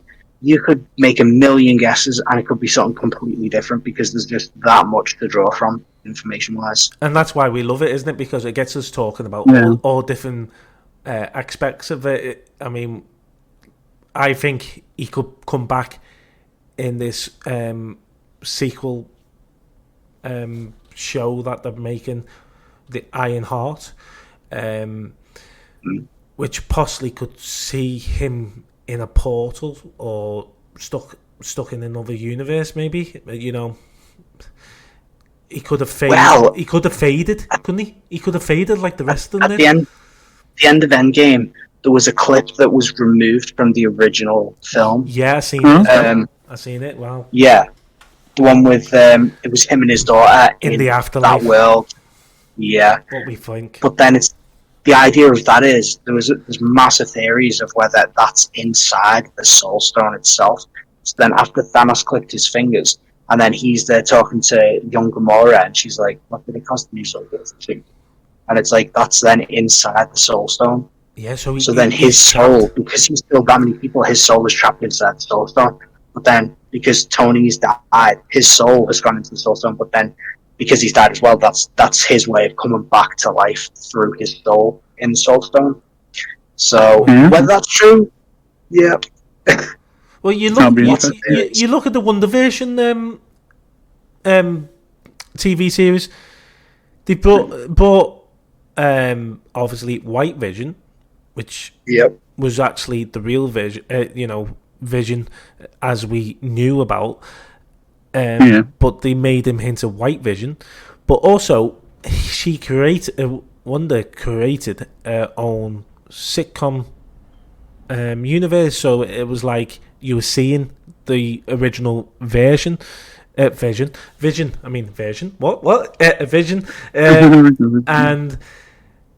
I always thought that he could possibly come back. I mean, at the end, fake Vision says, I'll see you in another world or something, didn't he? And that got me thinking that he's going to be back. I think he's trapped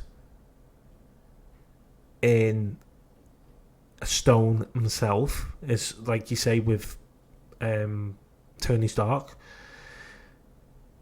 Yes, there's so many ways. Like you say, Phil, there's so many ways you could say it, and it might not turn out this way. But talking about it and all that, it feels like one of them things that we've talked about could be a possibility, and it will happen. Well, it's like with Game as well, especially the film series, because they always end it at 1 year, but then 4 or 5 years into, they go back to the comic books, don't they? And they go, okay, so how can we do this? How can we improve it?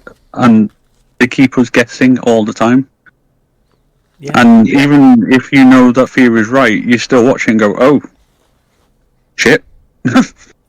Yeah, still gotcha. It still surprises you. It's like, oh, crap, I was right. Well, okay then. Yeah, well, listen to this, though. But it's sorry, a twist. So I was going to say, well, like with Spider-Man, which one was it? The newer one, No Way Home. Yes, No Way Home. Yeah. Oh, was it Well, with Far that From one- Home? No, Far From Home was where he Oh, was it on the was trip. before. Yeah, it was before it. Yeah, that's right. No Way Home is the one with the three of them. Yeah, yeah. But what I found really interesting with that is the fact that, so I, back when I was a wee laddie, I used to watch the Tobey Maguire Spider-Man, Yeah. the Sam Raimi Spider-Man trilogy, and it's the fact that like you watch, and the same with Andrew Garfield's one. Yeah. Andrew Garfield, Like- yeah. Yeah, Andrew Garfield, yeah. At the end of a character's, just before they die, it's like they change. Like, I mean, you had Green Goblin, where just after he gets the blades going through his stomach in the Sam Raimi one, he like changes and he's like, "Don't tell Harry," and rather than just being like, "Go away, Spider-Man," and what's it called as well, like Sandman. He becomes good at the end, and Otto Octavius in the second film, he then gives up his life to save humanity. Yeah. But then it's like, to me, that was it. That was the end of that. And oh well, it just happened. He just had a massive change of heart. But then they brought out this new one, and it was just kind of like, oh well, here's why. And it's like, Yeah. Jesus, I'd accepted the way that was, and now you just made it 10 times better. Like. Yeah. Yeah. So it's the fact that like it's not even that they can just cash in on their own chip sort of thing. It's that they're always thinking of how to enhance it and how to move forward. Yeah. And it's like they could literally just milk it, but then they do have some like a lot of respect for the fans there as well. I just wanted to mention that because I thought that was absolutely amazing. Yeah, it was, wasn't it? Was amazing. And do you know what? Just before we end this episode, it's been a great episode, and we've gone over by 15 minutes, but it was well worth going over, 15, 16 minutes, because it's just been a really, really interesting chat. And yeah, we've been talking about games and all that, haven't we? And all that, and then we've gone on to Marvel stuff, which we did say that we will be we talk about the game world and beyond. So, anything from beyond. But you were saying before about, Marvel characters being a different character as well. Well, going back to the Flash, when he went into the Speed Force, he seen a different version of himself. So they've all got that. Yeah, they've all got different versions. They've all got that, yeah, because he with the Flash, half his face was it looked like burnt, didn't it? The other version of the Flash. Yeah, he looked like he had part of his face burnt, and he managed to get out of the Speed Force as well. I can't remember. I watch that much Marvel stuff. I can't keep up with DC stuff. I know, it's amazing, isn't it? And you know what? I can't keep up with everything. We could go on and talk about it, but thank you for being a great host, though, Gary. Some of your questions in this episode were just amazing. I mean, but we are going to end with one question. I'm going to get you back now. Yeah, go on. What's your favourite consoles? Xbox, PlayStation, or the Switch? Oh, so I threw one more in there. Going back months ago, last year, sometime when we did it to you, and right, definitely PlayStation, always. Okay. What about you, Phil? Definitely PlayStation for me. Don't get me wrong, as a kid, I would have probably gone with Nintendo over the others. Well, that's because that was what I would like. But yeah, PlayStation is top to me. I'm going to stick with my answer. I've got all three. I'm not going to be biased. Is that in case Microsoft listens to this podcast? Yeah, they'll find out in the profile. Isn't about me. They're like, oh wait, you three up. But no, Go on. I will shock you though. Yeah, PlayStation have got a slight advantage over Xbox at the moment. So yeah, they have. Do you know what? Don't get me. There's things I like on the Xbox. I mean, Xbox Game Pass, they have day one releases. I like the fact that they do day one releases.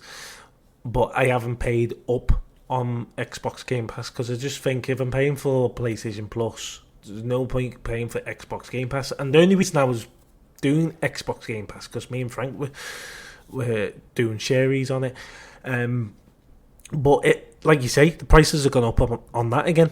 So, you know, if I'm paying £120 for the PlayStation Plus top tier, I'm not going to pay, I think it's over £100 for Game Pass now, isn't it? For the year. So no, on one of the things I get it from is about 60 quid per year or something. Oh, yeah, I think that's, you don't get everything on it though, do you? Or do you? I don't know. I just get it. I get it like 3 months in advance. I don't go for the big. Oh, I see. You pay it every 3 months. Yeah, I don't. So it's a lot more cheaper than the actual yearly membership. Yeah. So. Well, I think it's actually cheaper if you went like that with PlayStation Plus, isn't it? So. No, I stupidly bought the expensive version of PlayStation Plus. Well, you do because you want to play. You want to replay some of the PlayStation 1 and 2 games, don't you? Yeah. So you do, you certainly do, mate, and that's what gaming does to you. Gaming is a fantastic. People that do you know, even some people that haven't played games all their lives and they're only just going into gaming now. Gaming is amazing. Keep gaming because there's all different things that you could talk about. Gaming talk never ends, does it, guys? Never ends. There's always something new to talk about. But yeah, thank you, Gary, for coming back on our show. We much appreciated. You've took your time out to come back on our show, but this time to interview us for the Game Showdown episode. It's been amazing. We normally at the end of the podcast ask if there's anyone on our guests. A shout out, but because you're the host in this episode, I think you should ask us if we want to give a shout out to anyone. I think it's only right because you're the host. Okay, so do you guys want to give a shout out to anybody? Yes, I would like to give a shout out to all our listeners across the world, all our guests. Thank you for everyone that's come on.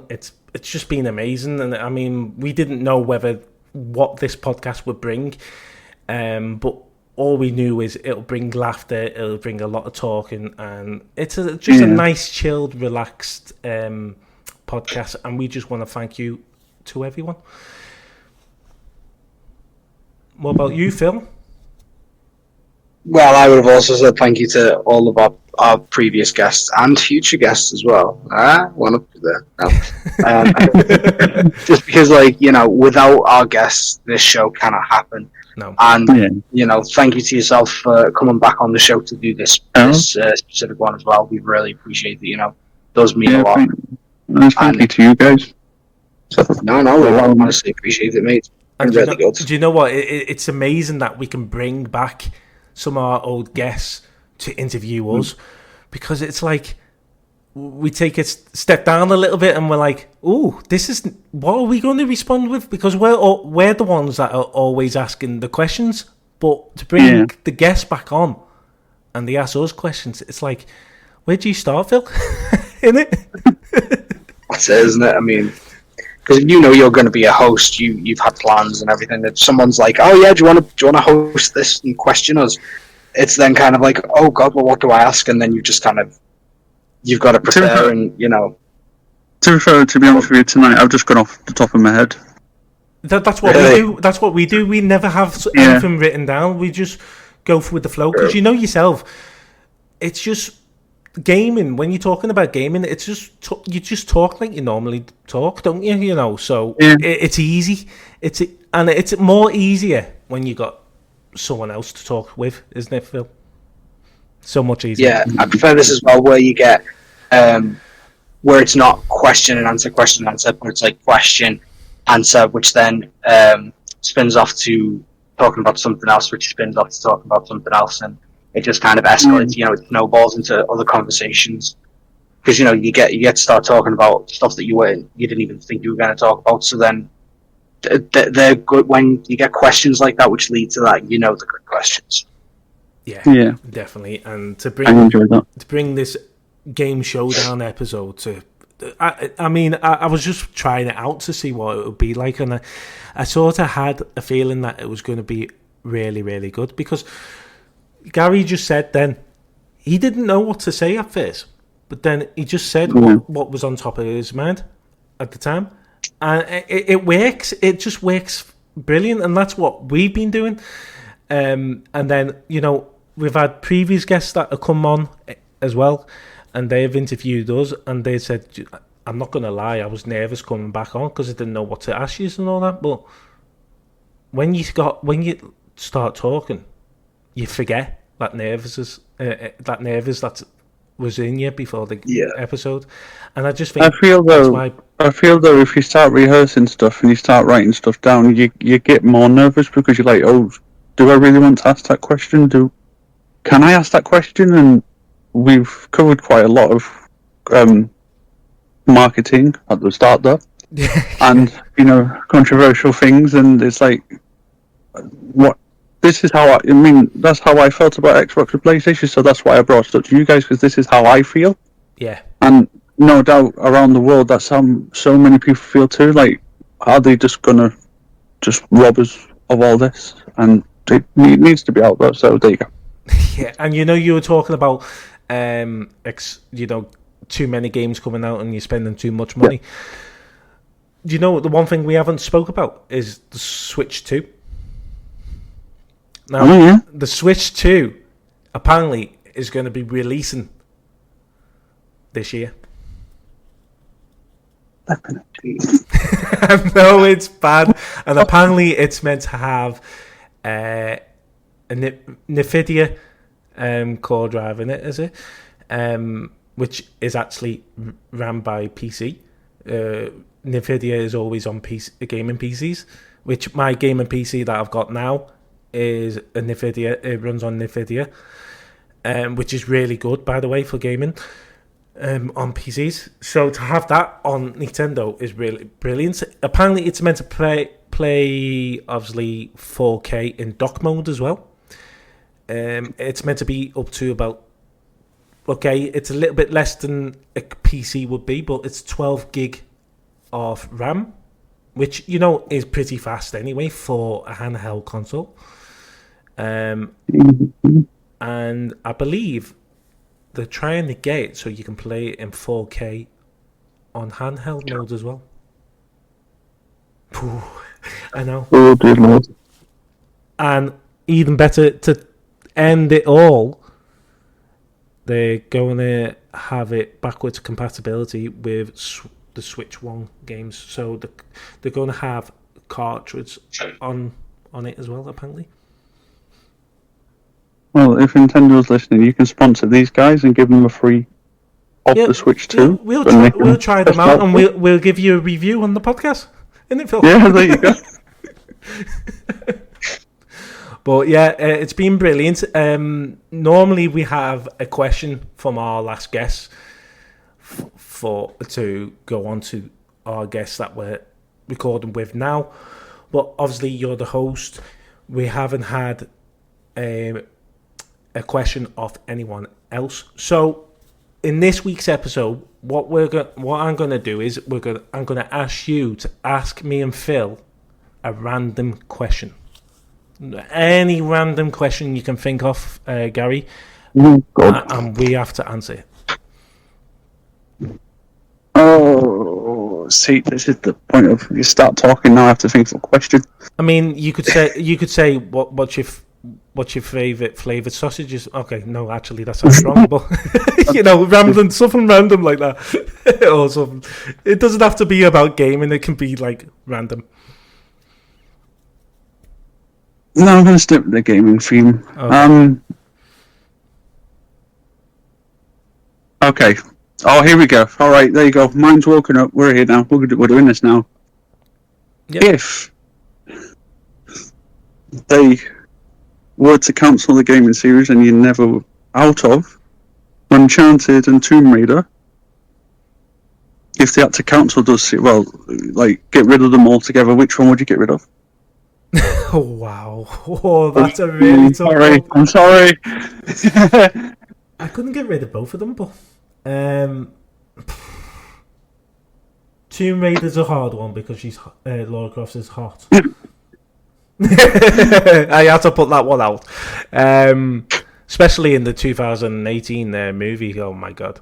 Yeah. I should also point out I've just offended probably the whole of the gaming community by asking that question, but that's fine. But the two brilliant games, aren't they?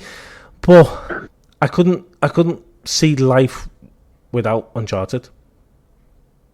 Okay. It's a tough one because I want both. The thing is, like, I grew up with playing Tomb Raider, back on the PlayStation 1, PlayStation 2. And I absolutely loved the Tomb Raider games for the PS4. They were amazing. Yeah. But, again, I would also have to stick with keeping Uncharted because I just feel like Uncharted storylines are so much better. Yeah. And, even if you say, well, they're basically a very similar storyline of, going treasure hunting, a problem happens, end up with no treasure. Yeah. It doesn't matter because they are so damn good. Yeah. Good question, though. That was a really, really trick question as well, but I really loved that question. It really got me. I had to think. Mind you, that's new for me, I don't think. But it just literally popped into my head. I literally turned on the PlayStation and Uncharted and Tomb Raider came up, and I went, "Oh, hang on, how can I turn this into a very difficult question?" And that's what's amazing, it's season 2 now, and we've had really, really good episodes, and it's one of them. If someone came on to our podcast and said which episode has been the best, I couldn't say any. That'll be another tough question. To me, every single episode have been their own good, if you know what I mean. Yeah. Then nothing's been better than others, if you know what I mean. Do you know what I'm getting at, Phil? It's like you can't really put a best to an episode, can you? No, because they've all been good in their own individual ways. Yeah. I mean, you look at the listener, the listening counts and all that. That doesn't matter. I mean, some episodes might have more listeners, but to me, being the host and you being the co-host as well, you just couldn't say that episode was better than the other, could you? So yeah, that's the reason why we do this podcast, because we just love it. We like to make our guests feel welcome. There's no, yourself, you listen to other podcasts, and they're good, they're really good, but we don't want to rush people into asking questions. I mean, some podcasts are a bit fast when they want you to answer questions, aren't they? We just want it nice, relax, slow, take your time. And I always say the show is yours, and that's why it goes really well. I mean, I can't really say who is coming up next on the podcast next, but we have got some really, really good people coming on.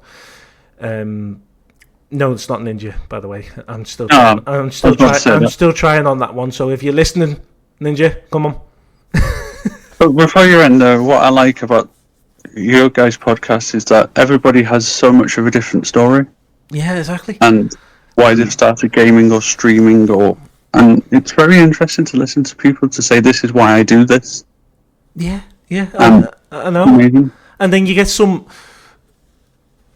person that says, "Oh, gaming's just gaming." And if you say that to a gamer, actually gamer, what do you think the response is going to be to that? It's like, whoa, no, you really got it there, mate. Gaming's not just gaming. You don't just turn a console on and you start playing with your controller. It's much more to that, and that's why. But that annoys me because people say, "Oh, gaming doesn't do anything for you." Excuse me, gaming does a lot for a lot of people. Yeah, it does. Really, really does. You're not just sat there playing. Well, you are just sat there playing it, but you're not. You're immersed in storylines and everything, and you're forgetting about everything. Yeah. You can talk to your friends on the headset. You can socialise and everything, and it's more than just sitting down and playing games. And that's what really annoys me when people say, "Oh, you're not doing anything with it." Well, look at these massive streamers. Yeah. They've started from somewhere. Yeah, and you know what? Look at COVID.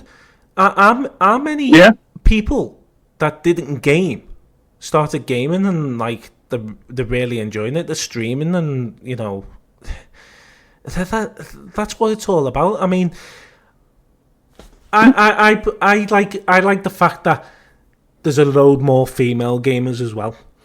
Yes, because I just think it should be the best of both worlds. It's gaming should not be for one genre. It should be for everyone.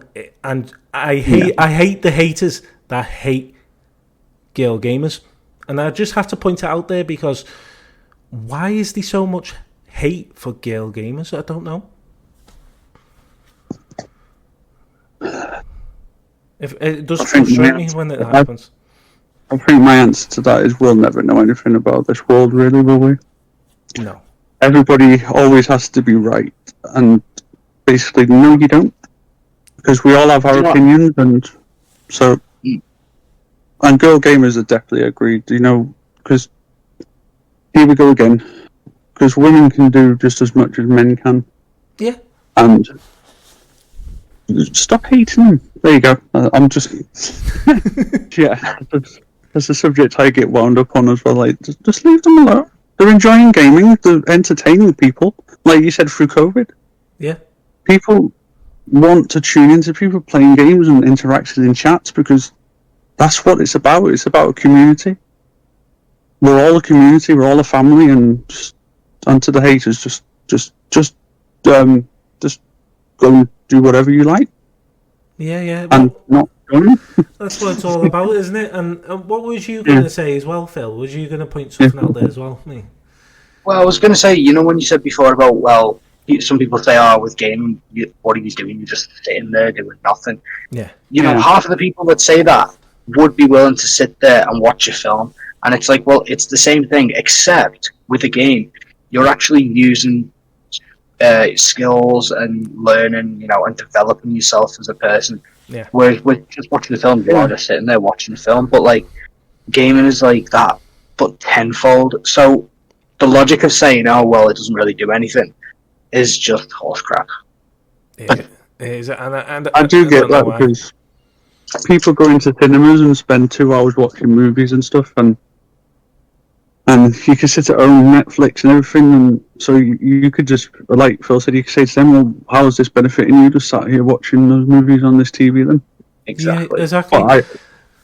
But they're like, "Oh, well, I enjoy it." Well, we enjoy gaming. Leave us alone. Yeah, well, don't get me. I do like going to the cinemas every now and again. I wouldn't go every day, because obviously money as well. But I like going to the cinemas. But if I can watch something at home that is in the they did it with, didn't they, through the pandemic. They only stuck some of the Marvel movies out in the cinemas for a few months, and then they became on Disney Plus dead quick as well. Yeah. So there was some times where I thought to myself, I'm not going to go out and pay money now when I've got Disney Plus and it's coming out in 20 days time on Disney Plus. I might as well just wait until it comes out on Disney Plus. So there is that, but I do love going to the cinemas still.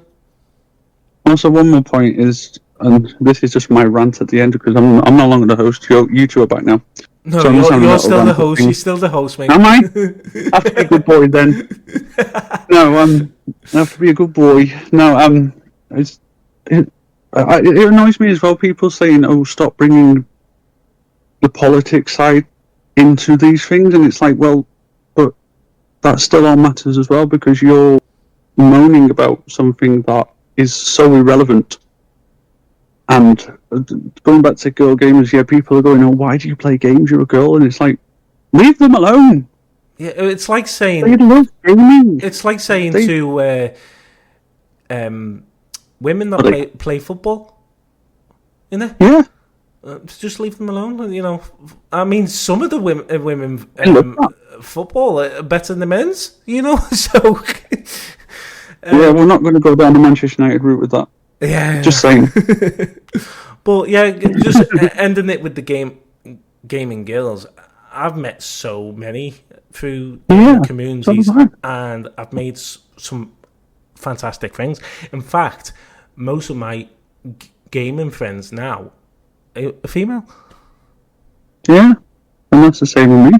I've met so many amazing girl streamers, and even outside of streaming, and just I play with on Xbox and stuff, and we just have fun. We have a laugh. So when you when you hear the haters, it's like, why does it matter to you? You're gaming, so why does it matter if a girl's gaming? It's just because of different sex. You know, it doesn't matter. It really doesn't matter. It should be, you know, both genders. They should be okay with female gamers, and I've always been like, when I seen that the percentage increase with female gamers, I was like, oh, that's fantastic. That I'm really made up that there's more female gamers coming out here, and I think that's the way it should be, and I hope it grows and grows more. Yeah, so do I. And you know, you see some of these girl gamers, and they're better than us. So it's pretty cool. But yeah, well, all I'm going to say though is at the end of that is just look, we're all a community. We all still bleed. Yeah. And we all have feelings too, and just let people do what they want to do in life. Don't try and say, "Oh, you're no good at this" because of that. No, life doesn't work that way. I'm sorry. No, it doesn't. Everybody can do whatever they want. They can live stream. They can go off and do whatever career they want to, and they can. And we're all equal. So just with the haters, just do one. Yeah, exactly. But before we end the episode, I'll just let you know we've nearly gone another half an hour because it happens. It happens, doesn't it? You're talking about interesting conversations, and it just goes on. But before we do end it, I just want to hear what do you think, Phil, about, you know, girl gamers and people that hate them. It's wrong, isn't it, really? I think it's childish, in all honesty. Like, I mean, you know, it's like, it honestly reminds me of it. It reminds me of being in primary school. Yeah. And it's like, oh, you're playing with that person. That person's a girl. Oh, why? And it just seems stupid to me. But it's like, I mean, it's not like, you know, you reach the age of 50 and then it's like, oh, you're not allowed to play games anymore. So age is irrelevant to gaming. But why are people acting like gender has any relevance to it as well? You know, people can do and should do whatever they want. So I just think it's stupid and childish to even argue about. Do you know what I mean? Yeah, fact about me is, and a lot of people know this, I get on better with women than sometimes I do with men. Do you know what? Yeah. I was just going to say the same thing, and I think Phil can say the same thing as well. Although some people may say, well, they have in the they have said between me and Phil that we're a married couple, so you could say me and Phil are actually female. Just got a deeper voice, innit? But no, it shouldn't be like that. It shouldn't. It should.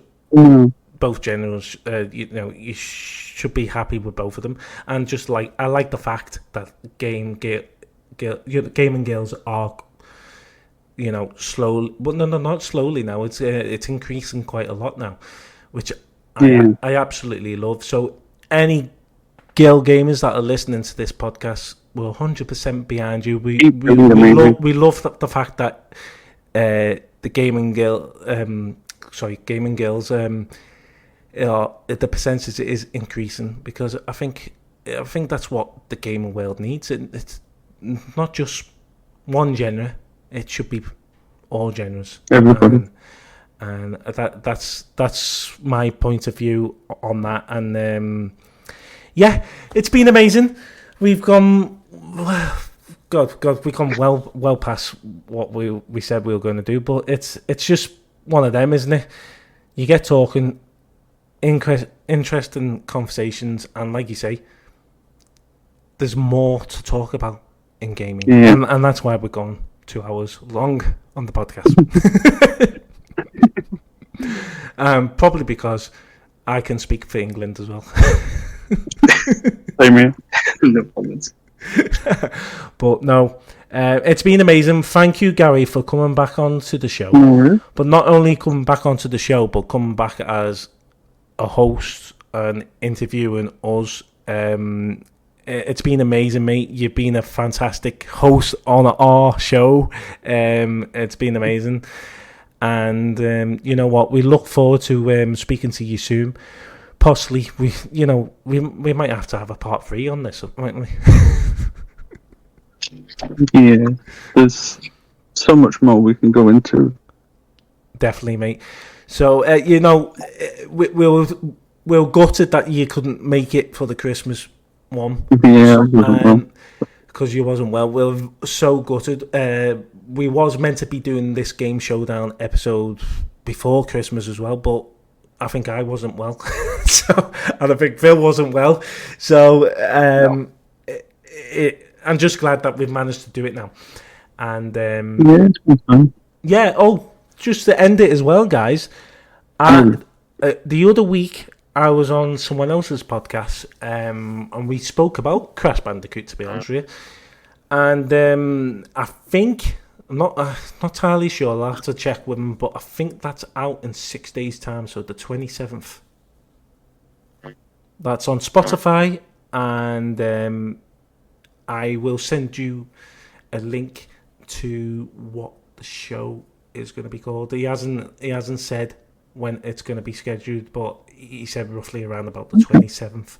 Well, that was just an hour long episode, but it was a fantastic episode as well. So there's not only listening to our podcast, there's several other podcasts that have asked if we want to go on. They have asked for both of us to go on, but when they've asked, they've been on days where Phil's been busy as well. So hopefully one day that Phil will be able to join us as well. I know, it's just getting the right schedule, though, isn't it? It's a bit annoying, unfortunately. Yeah. But we've got plenty of more guests coming on, and if you feel like you would like to come on and talk nothing but the gaming world and beyond, don't forget you can follow us on Twitter, which we're almost on 400 followers, which is absolutely fantastic. I didn't think we'll get that far, but the podcast world is a brilliant world, and you can look us up on Twitter, which is TWPod1, and we also have Instagram page, which is Teamworks Podcast, and we have a Facebook as well, which is also Teamworks Podcast. But if you want to you prefer not to get in touch with us through social media, we do have an email, which is teamworkspodcast@outlook.com, and that's how you can get in touch with us. So if you feel like you can come on the show, have a nice little chat with me and Phil, feel free to do so. Get in touch, and we will get a slot sorted for you, and we will record an episode. So, yeah. All that's left to say is thank you, Gary, for being a fantastic host tonight. Woohoo!